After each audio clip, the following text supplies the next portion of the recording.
আসসালামু আলাইকুম রহমতুল্লাহি ওবরাকাতুহ। তাহাজ্জুদের নামাজ নফল ইবাদতের মধ্যে সবচেয়ে আল্লাহর কাছে গ্রহণযোগ্য এবং সবচেয়ে প্রিয় আমলের মধ্যে তাহাজ্জুদের নামাজ অন্যতম। আল্লাহ রসুল সাল্লাল্লাহু আলাইহি ওয়াসাল্লামের উপর এই তাহাজ্জুদের ফাঁসক্ত নামাজের পাশাপাশি তাহাজ্জুদের নামাজ ফরজ ছিল এবং অত্যন্ত গুরুত্বের সাথে আল্লাহ রসুল সাল্লাল্লাহু আলাইহি ওয়াসাল্লাম এই তাহাজ্জুদের নামাজ আদায় করতেন।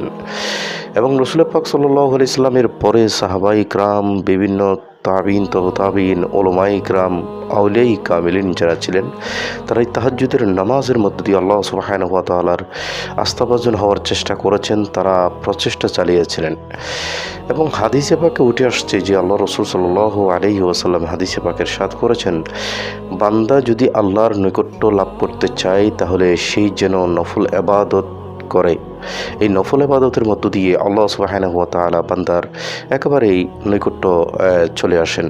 এবং আল্লাহ রসুল সাল্লাল্লাহু আলাইহি ওয়াসাল্লাম হাদিসে পাকে দেখা যায় যে নফল ইবাদতের মধ্যে সবচেয়ে উত্তম ইবাদত হচ্ছে তাহাজ্জুদের নামাজ আদায় করা।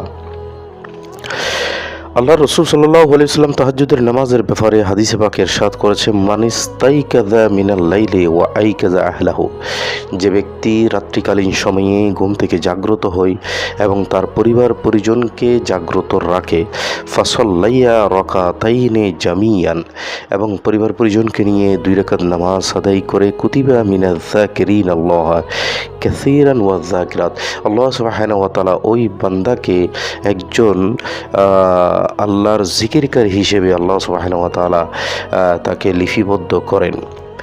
এছাড়াও আল্লাহর রসুল সাল্লাল্লাহু আলাইহি ওয়াসাল্লাম হাদিসে পাকে ইরশাদ করেছেন, এক সাহাবী রসুল পাক সাল্লাল্লাহু আলাইহি ওয়াসাল্লামের ব্যাপারে বলেন যে আল্লাহ রসুল সাল্লাল্লাহু আলাইহি ওয়াসাল্লামকে আমি বলতে শুনেছি যে রসুল বলেছেন, ইয়া আইয়ুহান নাস, হে মানব জাতি, আফশুস সালামা, তোমরা বেশি বেশি করে সালাম বিনিময় করো, ওয়াতিঈমুত তুআমা, এবং মানুষকে আহার দান করো, ওয়াসিলুল আরহামা, এবং আত্মীয়তার সম্পর্ক বজায় রাখো, ওয়াসাল্লু বিল্লাইলি, এবং রাত্রিকালীন সময়ে তোমরা নামাজ আদায় করো, ওয়ান্নাসু নিয়ামুন, যখন মানুষ ঘুমন্ত অবস্থায় থাকে, তাদখুলুল জান্নাতা বিসলাবিন, এবং এই কাজগুলো করার মধ্য দিয়ে যখন যে ব্যক্তি এই কাজগুলো যথাযথভাবে আদায় করবে, আল্লাহ রাসূল সাল্লাল্লাহু আলাইহি ওয়াসাল্লাম বলেন, সে জান্নাতে একেবারে নিরাপদের সাথে প্রবেশ করবে।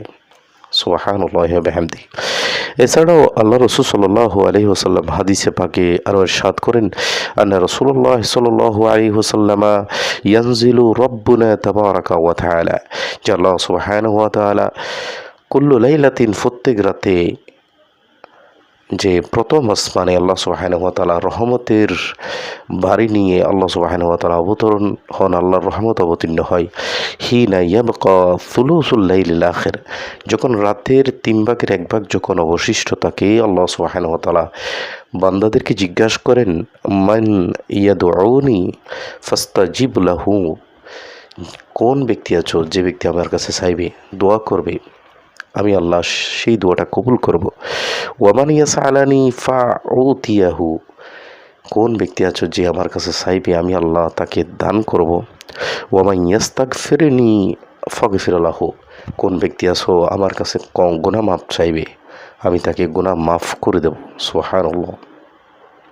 সুতরাং আসুন, আমরা বছরের অন্যান্য সময়ে ব্যস্ততার খাতিরে অথবা গভীর ঘুমে নিমজ্জিত থাকার কারণে আমরা যথাযথভাবে তাহাজ্জুদের নামাজটা আদায় করতে পারি না, কিন্তু চলমান রমজানের মোবারকে আমরা যখন সাহারি খেতে, যখন রাত্রিবেলা যখন জাগ্রত হই, আমাদের জন্য অত্যন্ত সুবর্ণ সুযোগ এই তাহাজ্জুদের নামাজ আদায় করা।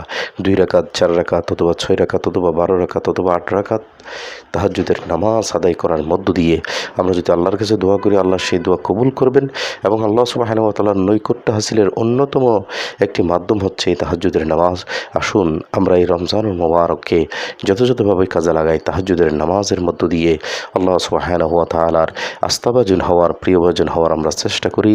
আল্লাহ আমাদের সকলকে তৌফিক দান করুক। আসসালামু আলাইকুম ওয়া রাহমাতুল্লাহি ওয়া বারাকাতুহু।